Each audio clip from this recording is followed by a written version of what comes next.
नमस्ते गाइस। और आज की फाइट वीडियो में सबसे पहले बात करते हैं middleweight champion Dricus du Plessis और हामजा चिमाएव के बारे में। तो फ्यू डेज पहले दोनों के बीच में थोड़ी सी बैक एंड फोर्थ हुई है और ये बहुत ही इंसेन वाली बैक एंड फोर्थ हुई है, जहां पर हामजा चिमाएव ने इस ट्रैश टॉक को इनिशिएट किया और यहां पर हम देख सकते हैं कि वो ड्रिकस की ये वाली फोटो के ऊपर ये डोनट्स वाले इमोजी को पोस्ट करता है, जिसका बेसिकली गे से रेफरेंस है, क्योंकि एज वी नो कि ड्रिकस डू प्लेसी अपने कोच को कैसे किस करता है। I mean according to Dricus ये वहां का कल्चर है, बट ऑब्वियसली ये काफी वियर्ड है। तो इसी का मजाक उड़ाते हुए हामजा चिमाएव ने ड्रिकस को टैग किया और ये डोनट्स के इमोजीज को पोस्ट किया। तो जैसे कि अब हमें पता है कि ड्रिकस तो चुप बैठने वाला नहीं था, तो यहाँ पर वो हामजाद का रिप्लाई देता है कि शिट यार, उसने हामजाद की ट्रैश टॉक का रिवेंज लेना था, बट कोई भी इनब्रीडिंग का इमोजी है ही नहीं। अब ऑलरेडी ये बहुत ही इंसेन लाइन बोलना और मुझे लगता है यहीं पर ट्रैश टॉक ओवर हो जाती, बट हामजाद के कुछ फैंस को थोड़ी सी चुल मची हुई थी, जहां पर वो ड्रिकस का रिप्लाई देते हैं और फिर जो ड्रिकस उनके ऊपर फटा है, जहां पर एक हामजाद का फैन लिखता है कि एटलीस्ट हामजाद को पता है कि उसका फादर कौन है, तो यहां पर ड्रिकस उसका रिप्लाई देता है कि यस प्रोबेबली हामजाद को जो बड़ा भाई है वही उसका फादर है। इसके बाद एक और हामजाद का फैन लिखता है कि ड्रिकस डू प्लेसी गे है और वो बेसिकली अपने पीछे अपने कोच का लेता है। अब देखो, कोई और फाइटर होता तो वो यहां पर इसका अलग से रिप्लाई देता, बट ड्रिकस की जो ट्रैश टॉक होती है वो वहां पर जो उसके साथ ट्रैश टॉक कर रहा है उसे भी एक्नॉलेज करता है और फिर उसे रोस्ट करता है। एंड एग्जैक्टली यहां पर ऐसा हुआ है, जहां पर Dricus du Plessis off topic नहीं जाता है, बल्कि वो ये बोलता है कि एटलीस्ट वो अपने रिलेटिव्स का तो नहीं लेता है। राइट नाउ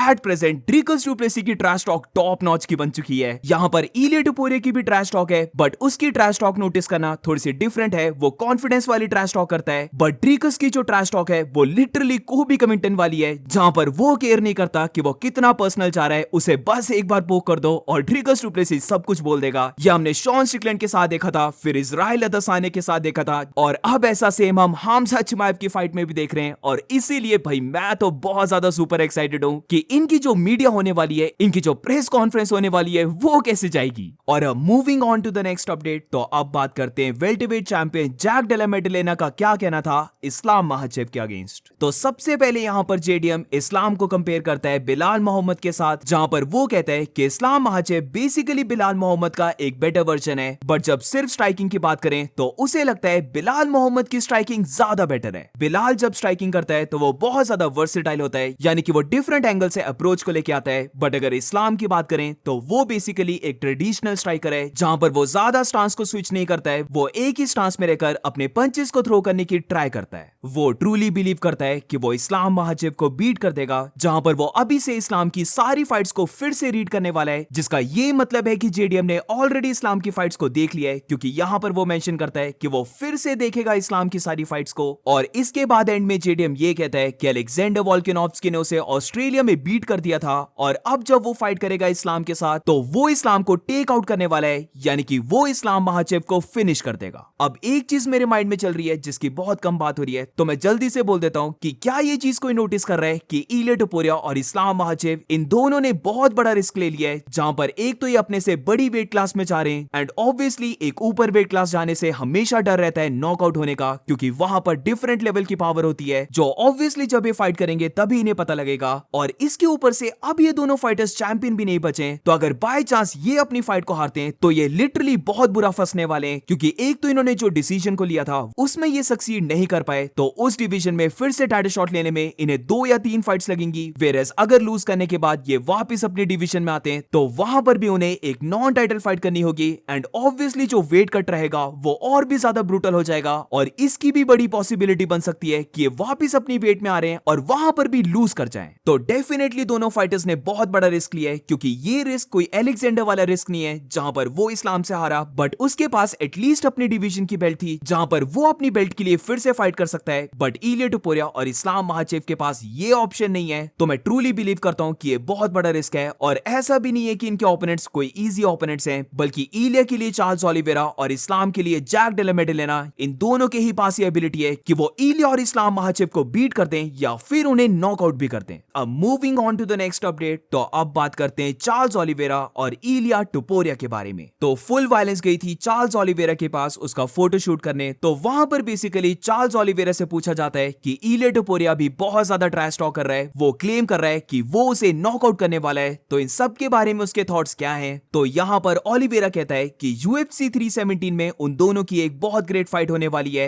इलिया टोपुरिया खुद भी एक बहुत ग्रेट फाइटर है, बट रही उसकी बात तो उसे कुछ भी प्रूव करने की जरूरत नहीं है, क्योंकि उसने ऑलरेडी प्रूव कर दिया है। वो लाइट वेट डिवीजन का चैंपियन था, तो उसने ऑलरेडी खुद को प्रूव कर लिया है। और अब रही टोपुरिया की फाइट, तो ये फाइट उसके लिए एक काफी ग्रेट फाइट है। एंड ऑल्सो इस फाइट के साथ ह्यूज अपॉर्चुनिटी उसे मिल रही है चैंपियन बनने की, जहां पर वो अभी बोल रहा है कि वो रियली इलिया टोपुरिया को नॉकआउट करने वाला है। तो देखते हैं दोनों में कौन सा फाइटर विन करता है। और ये चीज मैं पहले भी बोल चुका हूं कि एक साइड है fan favourite fighter Charles Oliveira, और दूसरी साइड है फेवरेट फाइटर्स को बीट करने वाला फाइटर यानी कि इलिया टोपुरिया। और अब moving on to the next update, तो अब बात करते हैं हेवीवेट चैंपियन जॉन जोन्स और interim heavyweight champion Tom Aspinall के बारे में। I am really not sure कि डायना व्हाइट, हंटर कैम्बल सोच क्या रहे हैं इन दोनों के बारे में, क्योंकि एक साइड टॉम एस्पिनल है जो अपनी प्राइम का एक ईयर वेस्ट कर चुका है, और फिर भी उसकी फाइट अभी बुक नहीं हुई है। ये best heavyweight fighter of all time बन सकता है, इतना ज्यादा पोटेंशियल है टॉम एस्पिनल के पास। बट यूएफसी को ये देखना कि वो टॉम एस्पिनल के करियर को होल्ड पे लगा रहे हैं। क्यों? क्योंकि उन्हें स्टिल लगता है कि जॉन जोन्स और टॉम एस्पिनल की फाइट से उन्हें इतना ज्यादा पैसा मिलने वाला है कि ये वर्थ इट है कि टॉम एस्पिनल की प्राइम को खराब किया जाए। अब तो मुझे लगता है कि जॉन जोन्स के जो फैंस भी हैं वो भी इस चीज को मानने वाले हैं कि अब बहुत ज्यादा हो रहा है। यूएफसी को रियली एक स्टेटमेंट को प्रोवाइड करना होगा कि चल क्या रहा है दोनों के बीच में, गारंटी देनी होगी कि दोनों फाइट्स कर रहे हैं। मैं तो बोलता हूं जल्दी इसको कंफर्म करो और दोनों की अर्ली एक प्रेस कॉन्फ्रेंस करवा दो, ताकि फिर ये कंफर्म हो सके कि अब जॉन जोन्स मना नहीं कर सकता, वो अपनी बेल्ट को स्ट्रिप नहीं कर सकता,